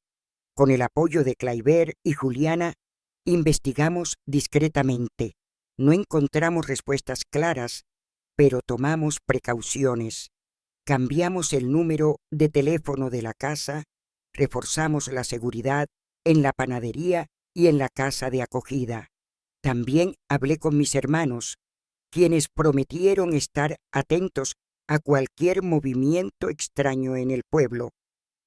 La incertidumbre era inquietante, pero ya no era la Elena que se escondía. Era una mujer que había aprendido a enfrentar sus miedos. A pesar de la incertidumbre, decidí que no dejaría que el miedo volviera a controlarme. Había recorrido un largo camino para llegar a este punto, y no iba a permitir que una carta anónima o rumores vagos me hicieran retroceder. Con el tiempo, los ecos del pasado se volvieron menos frecuentes. No hubo más cartas, no hubo más preguntas extrañas en el pueblo. La vida continuó y con ella mi compromiso de ayudar a otras mujeres a encontrar su propia fuerza. En la casa de acogida me convertí en una figura central para muchas de las mujeres que llegaban buscando refugio. Cada una traía una historia diferente, pero todas compartían el mismo deseo de liberarse del dolor y la opresión. Escucharlas me recordaba mi propio viaje, mis propios momentos de desesperación y cómo los había superado. Cada vez que una mujer dejaba la casa de acogida para empezar una nueva vida, sentía una alegría profunda, como si una parte de mí también se estuviera sanando. Una de esas mujeres fue Ana, una joven de 27 años que llegó con un niño pequeño en brazos y el rostro marcado por el miedo. Había escapado de un marido violento en un pueblo cercano y no tenía a nadie más en quien confiar. Durante semanas trabajé con ella, ayudándola a reconstruir su autoestima, a encontrar un trabajo, a aprender que no estaba definida por el abuso que había sufrido. «Elena, no sé cómo lo haces», me dijo un día, mientras preparábamos café en la cocina de la casa de acogida. «Hablas con tanta fuerza, como si nunca hubieras tenido miedo». Sonreí y le conté una versión resumida de mi historia. No entré en todos los detalles, pero le dije lo suficiente para que entendiera que yo también había estado en su lugar, que también había sentido que no había salida. «Si yo pude salir, tú también puedes», le dije. «Solo necesitas creer que mereces algo mejor». Ana me miró con los ojos llenos de lágrimas y asintió. Meses después, la vi mudarse a un pequeño apartamento con su hijo, con un trabajo estable y una sonrisa que no había visto en ella cuando llegó. Ese momento fue un recordatorio de por qué seguía haciendo este trabajo. Kleiber seguía siendo mi mayor apoyo. Cada noche, cuando llegaba a casa agotada, él estaba allí, escuchándome, compartiendo mis alegrías y mis preocupaciones. Nunca se cansó de recordarme cuánto valía, cuánto había logrado. Una vez, mientras paseábamos por la playa al atardecer, me dijo: «Elena, has transformado tu dolor en algo hermoso. Lo que haces por esas mujeres es un regalo para el mundo». Sus palabras se grabaron en mi corazón, dándome aún más fuerza para continuar. Sin embargo, no todo era perfecto. A veces, los recuerdos de mi pasado volvían en forma de pesadillas. Soñaba con Ricardo, con sus gritos, con sus golpes. Despertaba sudando, con el corazón acelerado, y Kleiber me abrazaba hasta que me calmaba. «Estás a salvo ahora», susurraba. «Nadie volverá a hacerte daño». Y aunque sabía que era verdad, esas pesadillas eran un recordatorio de que las heridas del pasado, aunque sanadas, nunca desaparecen del todo. Un día, mientras organizaba un taller en la casa de acogida, recibí una visita inesperada. Era Lua, mi hermano, que había viajado desde Cádiz para verme. «Elena, tenemos que hablar», dijo con un tono serio que me puso nerviosa. Nos sentamos en un pequeño café cerca de la casa de acogida y me contó que alguien en el pueblo había estado hablando de mí nuevamente. No eran rumores nuevos, sino los mismos de siempre. Mi pasado como trabajadora sexual, las historias exageradas que la gente inventaba para llenar los vacíos de lo que no sabían. Pensé que debía saberlo, dijo Lua. No quiero que te afecte, pero creo que alguien está intentando mantener viva tu historia para hacerte daño. Me quedé en silencio, sintiendo de una mezcla de rabia y cansancio. ¿Por qué, después de tantos años, la gente seguía obsesionada con mi pasado? ¿Por qué no podían dejarme vivir en paz? Pero entonces recordé las palabras de mi madre. La única que aún no se ha perdonado eres tú. Y me di cuenta de que, aunque había avanzado mucho, todavía había una parte de mí que sentía vergüenza por lo que había sido. Decidí que no podía seguir dejando que esos rumores tuvieran poder sobre mí. Con la ayuda de Juliana, la coordinadora de la casa de acogida, organicé una charla abierta en la comunidad. Invité a mujeres de la casa, a vecinos, a cualquiera que quisiera escuchar. Allí, frente a decenas de personas, conté mi historia completa, sin ocultar nada. Hablé de mi infancia en la pobreza, de las decisiones que tomé para ayudar a mi familia, de los hombres que me engañaron y me hirieron, de cómo encontré la fuerza para escapar y reconstruir mi vida. Mi pasado no es un secreto, dije, con la voz temblando, pero firme. Es parte de quien soy, pero no es todo lo que soy. Soy una mujer que ha luchado, que ha amado, que ha aprendido, y estoy aquí para decirles que nadie tiene derecho a juzgar a otro sin conocer su historia. El silencio en la sala era absoluto. Cuando terminé, algunas personas aplaudieron, otras lloraban. Una mujer mayor se acercó y me abrazó. Gracias por tu valentía, dijo. Me has hecho replantearme cómo veo a los demás. Esa charla marcó un antes y un después. Los rumores no desaparecieron por completo, pero perdieron su poder sobre mí. Cada vez que alguien intentaba usar mi pasado en mi contra, simplemente respondía, esa es mi historia y estoy en paz con ella. Y lo decía de verdad. Por primera vez sentía que había abrazado cada parte de mí, las luces y las sombras, sin vergüenza ni miedo. Mi trabajo en la casa de acogida se volvió aún más significativo. Comencé a viajar a otras ciudades para dar charlas, compartir mi historia y abogar por los derechos de las mujeres víctimas de violencia. Conocí a mujeres de todas las edades, de todos los orígenes, cada una con su propia lucha, pero todas con un fuego interior que solo necesitaba ser avivado.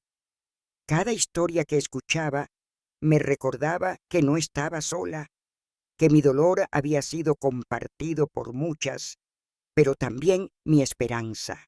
Kleiber me acompañaba en algunos de estos viajes. Aunque no hablaba mucho en las charlas, su presencia me daba seguridad. Una vez, después de una conferencia en Málaga, me dijo, Elena, nunca dejes de hacer esto.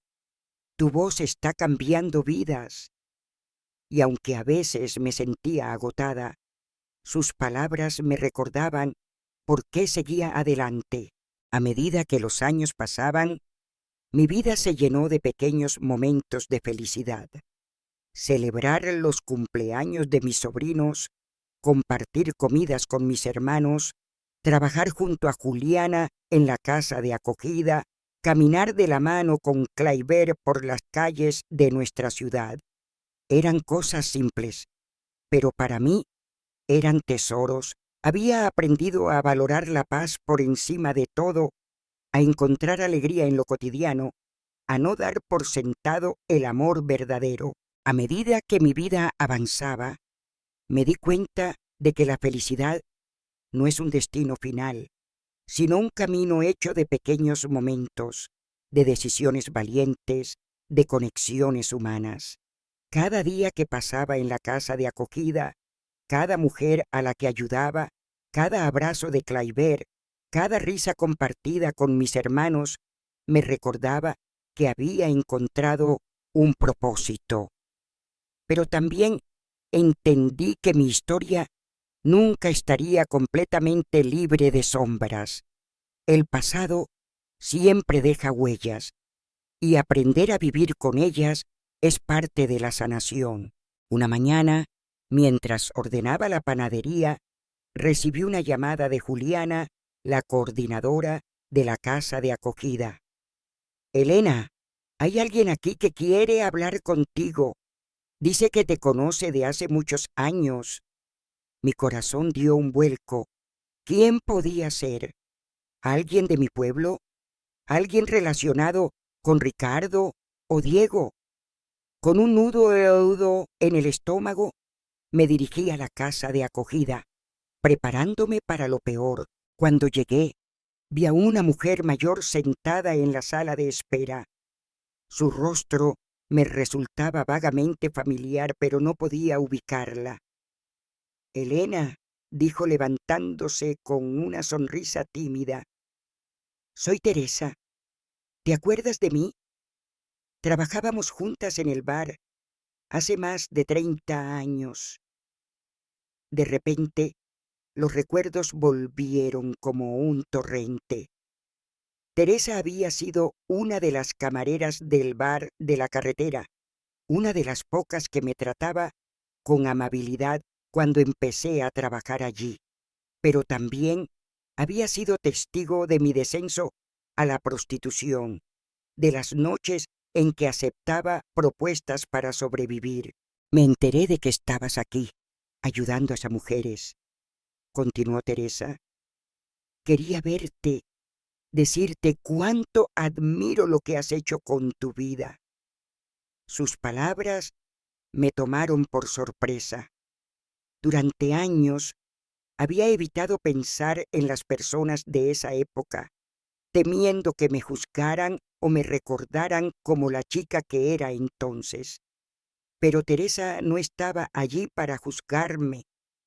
Me contó que ella también había tenido una vida difícil, que había escapado de un matrimonio abusivo y que ahora vivía sola, trabajando como costurera en un pueblo cercano. Cuando supe que estabas dando charlas, que estabas ayudando a mujeres como nosotras, sentí que tenía que venir a darte las gracias. Dijo con los ojos brillando, tú me das esperanza, Elena. Me haces creer que todavía puedo encontrar algo bueno en la vida. Nos abrazamos, y por primera vez en mucho tiempo sentí que mi pasado no era solo una carga, sino también una fuente de conexión con otras personas que habían sufrido como yo. Esa visita de Teresa marcó un punto de inflexión. Comencé a ver mi pasado no como una mancha, sino como una parte esencial de mi fuerza. Decidí incluir más de mi historia personal en las charlas que daba, no solo los momentos de superación, sino también los errores, las vergüenzas, las decisiones difíciles. Nadie es solo su pasado, les decía a las mujeres en la casa de acogida. Pero nuestro pasado nos da las herramientas para ayudar a otros, para entender su dolor, para mostrarles que hay salida. Un día, mientras preparaba una charla en Granada, recibí una invitación inesperada para hablar en una conferencia regional sobre violencia de género. Era la primera vez que me pedían hablar frente a un público tan grande, profesionales, activistas, sobrevivientes. Me sentía nerviosa, pero Cliver, como siempre, estuvo a mi lado. Tienes una voz que necesita ser escuchada. Elena, me dijo, no tengas miedo de brillar. En la conferencia conté mi historia frente a cientos de personas. Hablé de mi infancia en Cádiz, de las noches en el bar, de las mentiras de Diego, de la violencia de Ricardo, de la fuerza que encontré para escapar y reconstruir mi vida. Cuando terminé, el silencio en la sala fue seguido por un aplauso que resonó como un eco de mi propia liberación.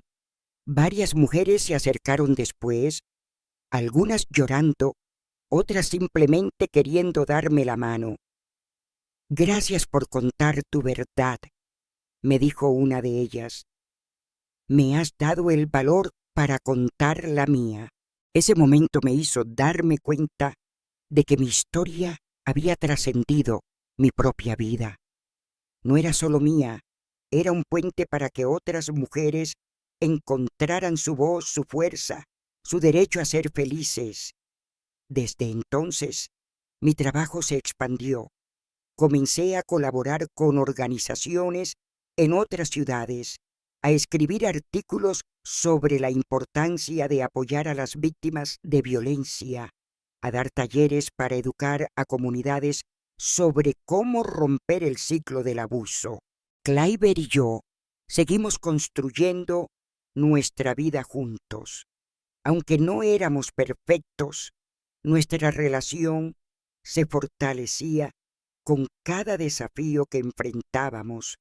Una noche, mientras celebrábamos nuestro 10º aniversario de bodas, me miró a los ojos y dijo, Elena, eres la persona más valiente que conozco.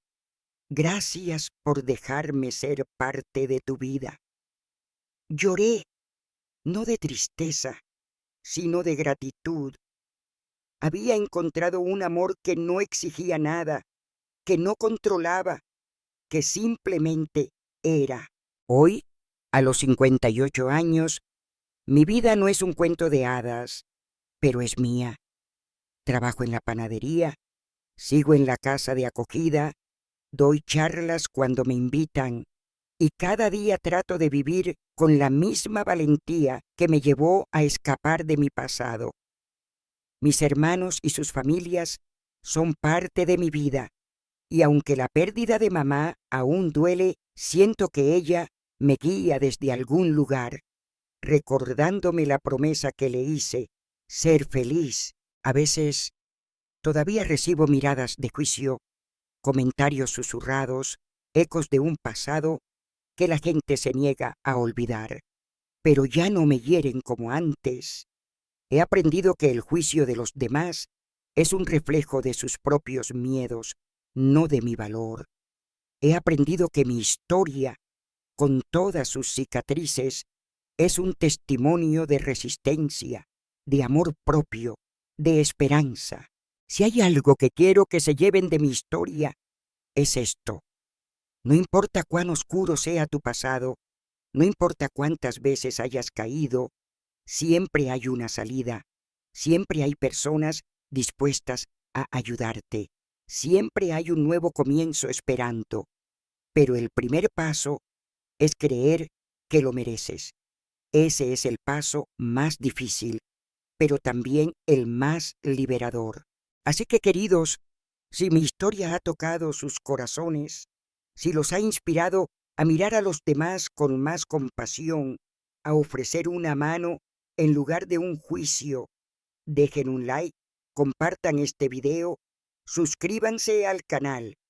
Juntos podemos seguir sembrando esperanza, rompiendo silencios, cambiando vidas. Gracias por acompañarme en este viaje. Que Dios los bendiga y nunca olviden, son más fuertes de lo que creen y siempre, siempre son amados.